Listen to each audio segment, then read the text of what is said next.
Espíritu Santo. Amén. Amén. Ven Espíritu Santo, llena los corazones de tus fieles y enciende en ellos el fuego de tu amor. Envía tu Espíritu y serán creadas las cosas. Y renovarás la faz de la tierra. Oremos. Oh Dios, que has ilustrado los corazones de los fieles con la luz del Espíritu Santo, danos a gustar según el mismo Espíritu de todo lo que es recto y a gozar siempre de sus divinos consuelos por Jesucristo nuestro Señor. Amén. Dios te salve María, llena eres de gracia, el Señor es contigo. Bendita tú eres entre todas las mujeres y bendito es el fruto de tu vientre, Jesús. Santa María, Madre de Dios, ruega por nosotros pecadores, ahora y en la hora de nuestra muerte. Amén. Dulce corazón de María, Sé la salvación del alma mía. San José. Muestra que eres nuestro Padre. Queridos hermanos, en esta noche del domingo de Pascua vamos a tener esta reflexión, esta meditación, esta catequesis sobre la resurrección de nuestro Señor Jesucristo. ¿Qué celebramos en la Pascua? Celebramos la resurrección de nuestro Señor Jesucristo. Lo decimos expresamente en el credo. Resucitó al tercer día, según las Escrituras. ¿Por qué al tercer día? Si nuestro Señor murió en la tarde del viernes y ya en la madrugada del domingo sabemos que resucitó. No se han cumplido 3 días completos. No, 3 días completos no. Está esa parte del viernes, la totalidad del sábado y las primeras horas del domingo. Dice un piadoso autor que nuestro Señor tenía apuro en resucitar. ¿Para qué? Para consolar a los apóstoles que estaban dispersos y para mostrar así el triunfo que él había obtenido por su muerte en la cruz, por su obediencia hasta la muerte y muerte de cruz. El autor de la carta a los Hebreos nos dice que Jesús rogó al Padre con gemidos y lágrimas en la cruz y fue oído por su humilde sumisión. El Padre Eterno lo libró de la cruz, no por un rato, sino para siempre, resucitándolo gloriosamente del sepulcro al tercer día. La resurrección de nuestro Señor es un hecho histórico que se prueba por el sepulcro vacío. Es el signo que constantemente hacen referencia a los apóstoles y que se prueba por, curiosamente es decirlo, la incredulidad de los mismos apóstoles que les costaba tanto creer. Después hacia el final vamos a ver cómo Tomás tiene esa actitud tan osada de decir no creeré hasta que no ponga mis dedos en sus llagas y no meta la mano en el costado. O sea que los apóstoles no eran personas crédulas que podían creer cualquier cuento de hadas que se les contara por ahí. Les costó creer en la resurrección. Reiteradas apariciones de Jesús resucitado necesitó el Señor para convencerlos de su resurrección. Y por supuesto, el testimonio de los mártires a lo largo de los siglos, que nadie se deja matar por algo que no esté perfectamente convencido por la fe, como es convencido de la resurrección de Cristo. Porque lo dice claramente San Pablo. Si Cristo no resucitó, vana es nuestra fe, los más infelices del mundo. Vamos a ver qué nos dice el compendio del Catecismo de la Iglesia Católica sobre la resurrección de nuestro Señor. Dice en el número 126, la resurrección de Jesús es la verdad culminante de nuestra fe en Cristo y representa con la cruz parte esencial del misterio pascual. O sea, la resurrección es el fundamento de nuestra fe. Creemos en uno que murió y que ahora está vivo.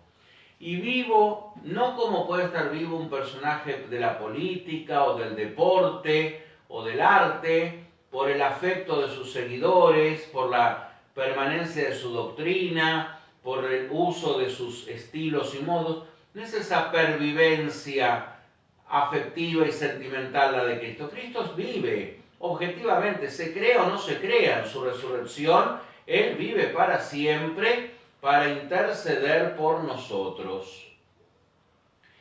En el 127 dice el compendio: además del signo esencial, que es el sepulcro vacío, la resurrección de Jesús es atestiguada por las mujeres, las primeras que encontraron a Jesús resucitado y lo anunciaron a los apóstoles. Jesús después se apareció a Pedro y a los 12, más tarde se apareció a 500 hermanos a la vez. Los apóstoles no pudieron inventar la resurrección, puesto que les parecía imposible. En efecto, Jesús les echó en cara su incredulidad, como habíamos dicho. En el número 128 nos dice el compendio: la resurrección de Cristo es un acontecimiento trascendente porque además de ser un evento histórico, verificado y atestiguado mediante signos y testimonios, trasciende y sobrepasa la historia como misterio de la fe, en cuanto implica la entrada de la humanidad de Cristo en la gloria del Padre. Por este motivo Jesús no se manifestó al mundo, sino solo a los discípulos, haciendo de ellos testigos cualificados ante el pueblo. Podríamos decir, ¿por qué Jesús no se mostró, por ejemplo, a los cerca de 5.000 personas que estaban escuchando a San Pedro el día de Pentecostés? Porque eso no hubiera sido fe, eso hubiera sido una evidencia. La fe es de la certeza de las cosas que no se ven. Se cree por la autoridad del testigo que revela. Acá el testigo son los apóstoles. Testigos cualificados, puestos por Dios. ¿De qué? De que el sepulcro estaba vacío, de que Él vive para siempre, de que Cristo verdaderamente ha resucitado. En el número 129 el compendio nos dice: ¿cuál es el estado del cuerpo resucitado de Jesús? La resurrección de Cristo no es un retorno a la vida terrena, no es la resurrección de Lázaro, por ejemplo, que fue resucitado por Jesús después de 4 días de muerto y que volvió a comer con Jesús y con sus hermanas y que según la tradición, desde la persecución posterior a la ascensión de Jesús, huye con sus hermanas al sur de Francia y allí muere martirizado. No es una resurrección por un tiempo. La resurrección de Cristo es otra cosa. No es un retorno a la vida terrena. Dice el compendio: su cuerpo resucitado es el mismo que fue crucificado y lleva las huellas de la pasión. Lo vamos a explicar después. Pero ahora participa ya de la vida divina con las propiedades de un cuerpo glorioso. Por esta razón, Jesús resucitado es soberanamente libre para aparecer a sus discípulos donde quiere y bajo diversas apariencias. Donde quiere, camino a Emaús, en el cenáculo donde estaba todo cerrado por el terror pánico que tenían los apóstoles, en la orilla del lago de Tiberíades, al lado del sepulcro de la Magdalena, de distintas formas y apariencias, porque su cuerpo ya no está sometido, como el nuestro, mortal, al tiempo y al espacio. Está dotado de las cualidades de un cuerpo resucitado. ¿Y cuáles son las cualidades de un cuerpo resucitado, de un cuerpo glorioso? Ante todo, la impasibilidad. Jesucristo ya no sufre más. Ya no sufre más. Cuando en España fusilaban las imágenes del corazón de Jesús, no es que al Señor le dolían los balazos, ya no sufre más. La resurrección saca al cuerpo del sometimiento al dolor y a la muerte. Por eso, reiteradas veces, en la Sagrada Escritura se nos dice que Cristo ha resucitado, vive para siempre, vive con una vida permanente una vida plena, una vida que no se agota, una vida que no se gasta, como la nuestra que tenemos acá. Impasibilidad. Supongamos que un sacrílego robara las hostias consagradas, cosa que suele suceder, y las clavara y las ultrajara de mil modos. Eso no le hace sufrir a nuestro Señor.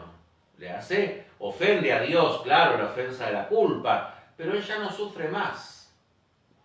Cuando los místicos dicen que Dios sufre por el pecado del hombre, es un modo de hablar. No es que sufre como sufre la mamá cuando el hijo disco lo vuelve ebrio a la madrugada. Él ya vive para siempre fuera del ámbito del sufrimiento. Por eso, breve fue el penar, eterno será el gozar. Esta esperanza de que nosotros resucitaremos con Cristo y como efecto de su resurrección, y que seremos dotados de esta impasibilidad, que ya no sufriremos más, nos tiene que alentar a padecer serenos todo lo que la divina providencia quiera, como Jesús padeció sereno todo lo que el Padre dispuso. Breve fue el penar, eterno será el gozar. La segunda dote del cuerpo resucitado es que es un cuerpo luminoso, rebosa la luz de la gloria. Recuerden, el segundo domingo de Cuaresma se nos leía el Evangelio de la transfiguración del Señor. Decía que su cuerpo se había vuelto brillante como el sol y sus vestiduras más blancas que la nieve. Muestra a los discípulos por un instante, por un momento, lo que será su condición definitiva. El cuerpo del resucitado brilla más que el sol. Así dice Santa Teresa cuando relata las apariciones de nuestro Señor, que brillaba como 5 soles, para dar a entender de un modo humano, algo que excede totalmente nuestra comprensión, porque para ver al resucitado necesitamos la luz de la gloria, necesitamos entrar en el cielo. Bueno, por eso en el cielo no hay luz de lámpara ni de sol, dice el Apocalipsis. El Cordero es su luz, Cristo es su luz. La tercera condición es que el cuerpo resucitado es un cuerpo sutil. ¿Qué quiere decir esto? Que no le oponen resistencia a los cuerpos espesos. Por eso, dice el Evangelio reiteradas veces, que estando cerradas las puertas del lugar donde estaban los discípulos, estaban encerrados con terror, pánico, y no al coronavirus, sino a la persecución inminente que tenían, aparece. ¿Y cómo hizo? ¿Por dónde entró? Su cuerpo es sutil, puede atravesar puertas y paredes, porque el resucitado está totalmente transformado en Dios. Y la cuarta condición del cuerpo resucitado es la agilidad.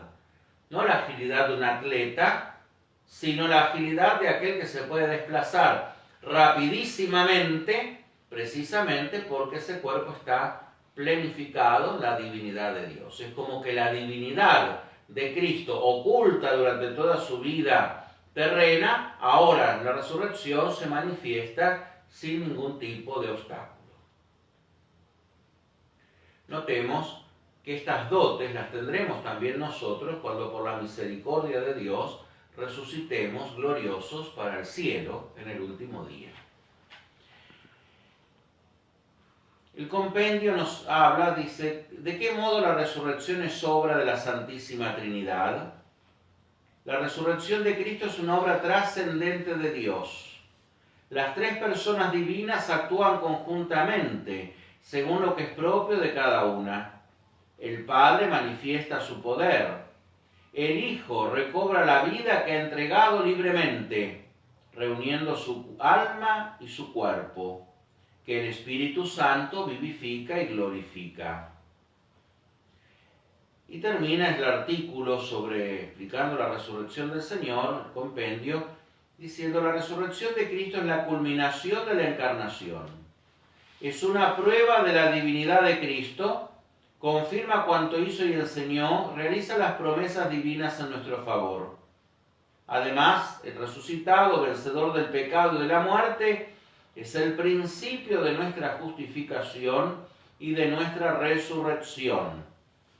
Ya desde ahora nos procura la gracia de la adopción filial, que es real participación de su vida de Hijo unigénito, y al final de los tiempos Él resucitará nuestro cuerpo. O sea, que la resurrección de Cristo es el compendio, podríamos decir así, de nuestra fe y la causa de nuestra esperanza en la vida eterna. Espero resucitar porque Cristo ha resucitado.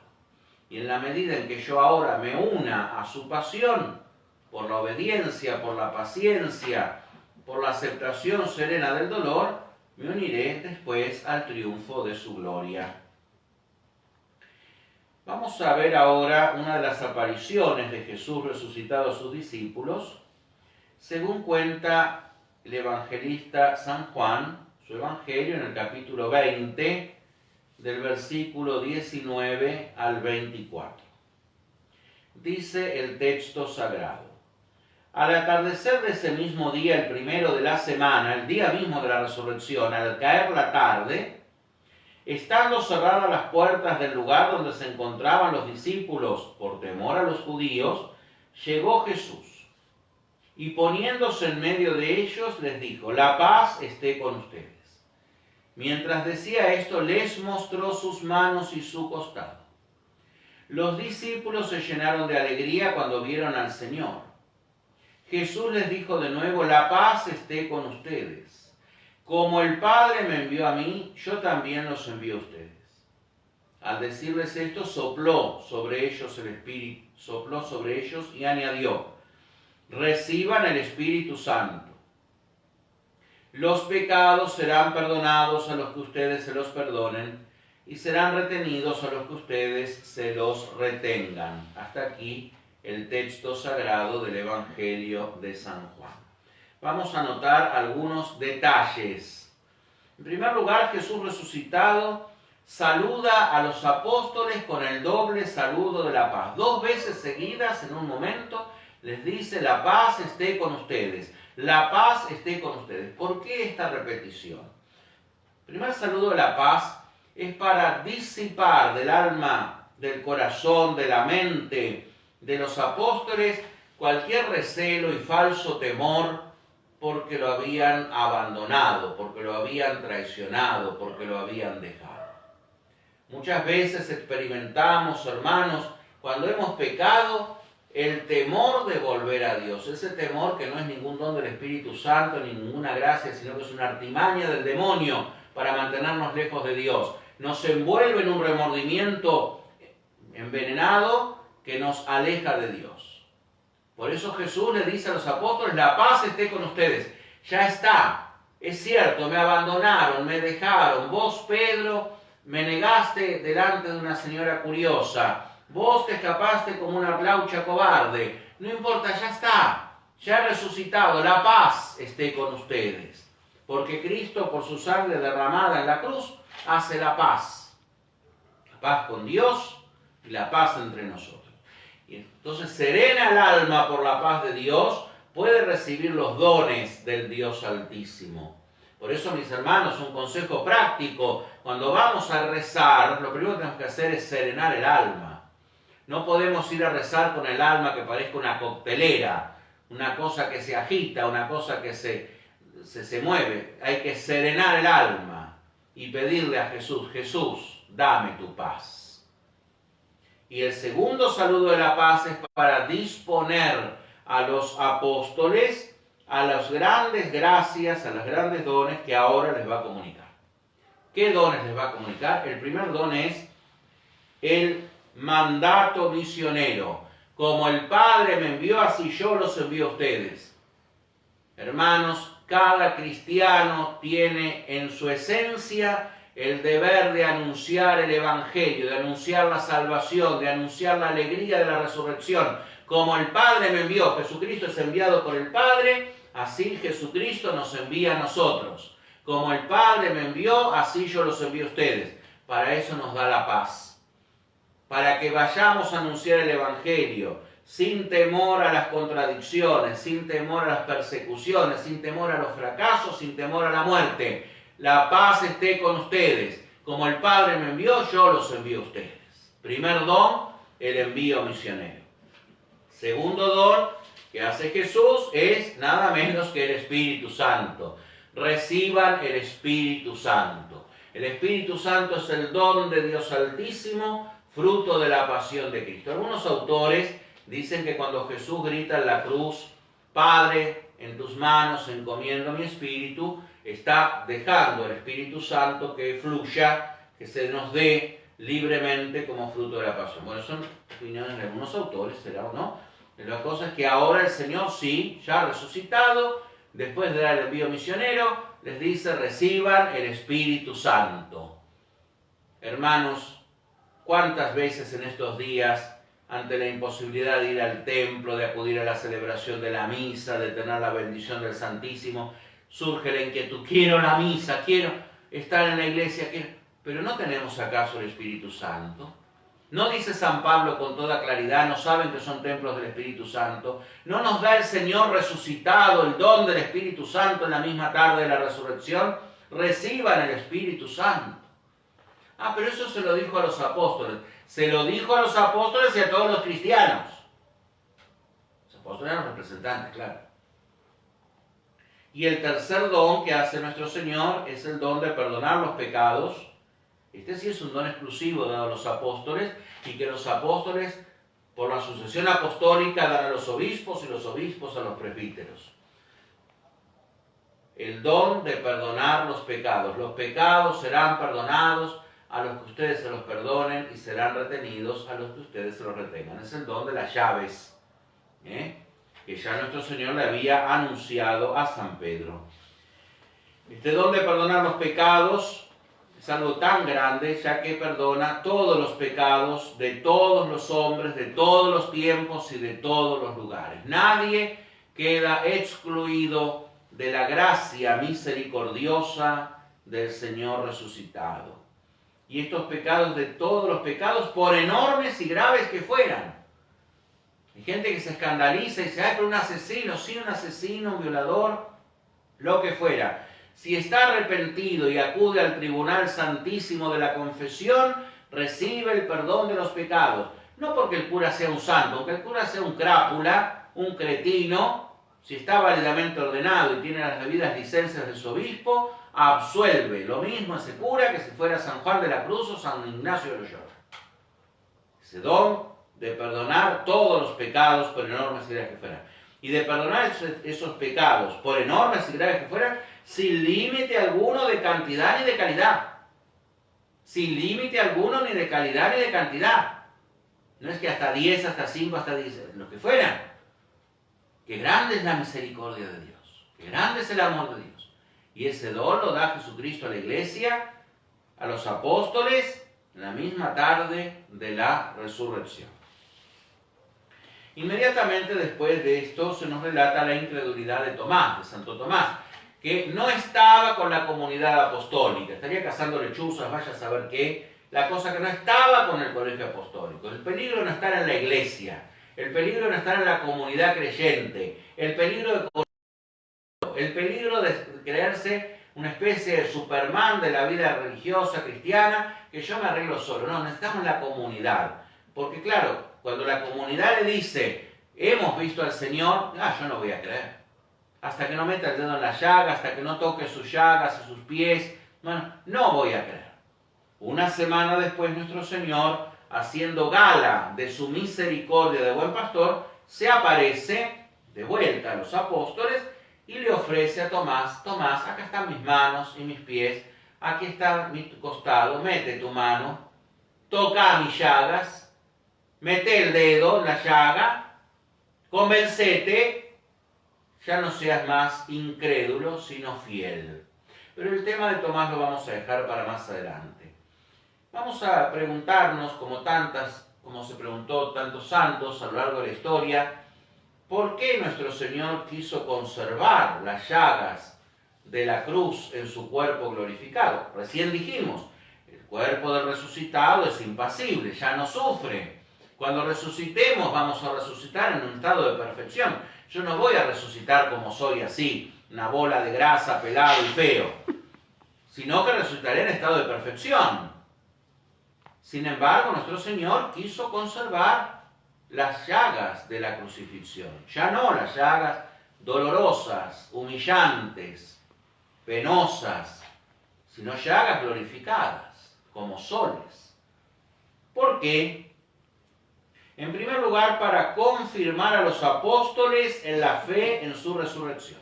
Para que los apóstoles no tuvieran duda alguna que el que había estado muerto, el que había estado crucificado, el que había estado humillado, sometido, quebrantado, ese mismo ahora vive, ahora resucitó. Podríamos decir que las llagas de Cristo son para él el documento nacional de identidad, la tarjeta de identificación. Por eso sospechemos cuando se nos presentan Cristos sin llagas, Cristos sin cruz, o sea, evangelios despojados de dolor y de exigencia, porque el Señor quiso hasta la gloria conservar como su identificación las llagas de la cruz. Segundo, quiso conservar las llagas como señales del penoso combate que había asumido y de la gloriosa victoria que había conquistado. Supongamos un veterano de guerra que en defensa de la patria ha perdido un brazo, una pierna, un ojo. Por supuesto que le resultará doloroso a este hombre la discapacidad que le acarrea. Sin embargo, es un punto de gloria por su servicio indiscutido a la patria. Bueno, Cristo ya no le duele la llaga, ya no sufre la llaga, pero las ha querido conservar para que recordemos siempre los abismos de dolor que quiso asumir para mostrarnos las cumbres de su amor. Tercero, conservó las llagas para que nos sirvan a nosotros de recuerdo perpetuo de su pasión y de despertador para padecer por Cristo todo lo que sea necesario. Que no hagamos asco a la cruz cuando se nos presenta delante. Él ahora ostenta las llagas gloriosas, signo de su triunfo, de su victoria y de su gloria. No temamos nosotros asumir las llagas penosas, que serán la causa de gloria y de triunfo. Cuarto lugar, Cristo es sumo y eterno sacerdote. Él vive para siempre para interceder por nosotros, dice la carta a los Hebreos, capítulo 7, versículo 25. Pues, por tanto, de sumo y eterno sacerdote continuamente está ante el Padre eterno presentando sus llagas para interceder por nosotros. Así lo vio Santa Gertrudis la Magna, ante el trono del eterno Padre, a Cristo revestido de ornamentos sacerdotales, ofreciendo sus llagas ininterrumpidamente por nosotros. Con cuánta confianza, mis hermanos, tenemos que acudir ante el Santísimo Sacramento, donde vive nuestro soberano Redentor resucitado, y pedirle que ore por nosotros, que ruegue por nosotros, que clame por nosotros, que presente al Eterno Padre sus llagas. Jesús le enseñó a Santa María Faustina: cada vez que entres en la capilla dirás esta oración: Padre eterno, te ofrezco el cuerpo y la sangre, el alma y la divinidad de tu amadísimo Hijo, nuestro Señor Jesucristo. Y después la otra de la coronilla: por su dolorosa pasión, por su dolorosa pasión, por su dolorosa pasión. En quinto lugar, Cristo conservó las llagas para ser nuestro consuelo en la tierra y nuestra gloria en la eternidad. Siempre tendremos algo que sufrir porque estamos desterrados en un valle de lágrimas. Acá no hay tiempo sereno. Cuando pasa la tormenta viene el terremoto, y cuando se fue el terremoto te agarra la peste. Siempre algo hay. Siempre algo hay. Necesitamos consuelo. No el consuelo de las criaturas, que termina siendo más doloroso que el mismo dolor, sino el consuelo de Dios. Miremos las llagas de Jesús. Miremos el crucifijo hoy, día de Pascua. No temamos poner la mirada en el autor y consumador de nuestra fe.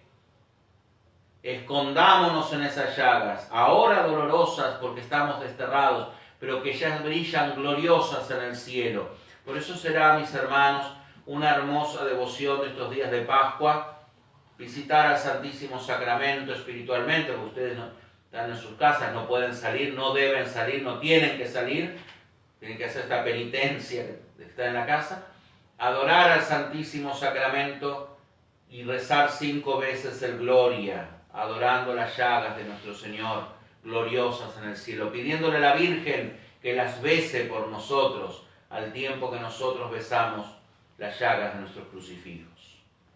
Bien, pidámosle a la Virgen Santísima nos alcance algo del intenso gozo de la resurrección del Señor y consolide nuestra esperanza en que si ahora sufrimos con Cristo, un día reinaremos también con Cristo. Ave María Purísima, sin pecado concebida.